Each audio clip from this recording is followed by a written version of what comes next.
Donc effectivement, on a travaillé sur toute cette approche pour que, en même temps, elle se libère de ce qui ne lui appartenait pas, et puis que dans son temps, elle reprenne soin d'elle avec des rituels de méditation dont tu parlais par exemple, des rituels différents de sport, d'une alimentation qui peut être accompagnée par d'autres professionnels. Moi je fais pas tout ça, mais on a de très bons sophrologues, on a de très bons naturopathes aussi, ou des gens comme ça qui nous accompagnent potentiellement. Et une fois que ça, elle a été déterminée à changer de vie, on a pu travailler pour qu'elle se mette en mouvement par rapport à ça. Parce que sinon, à chaque fois qu'elle avançait, pouf, un espèce d'élastique la retirait en arrière. Elle était très très motivée.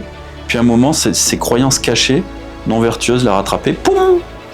Et forcément, ça fait très très mal quand t'as un élastique qui te claque dans les doigts, tu sais. Oui. C'est souffrant.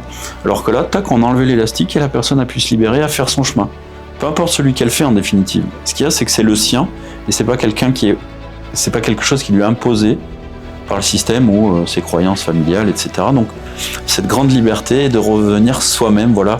Pour moi, ça contacte beaucoup cet alignement et tout ce qui va être effectivement assez holistique sur cette base-là. Voilà.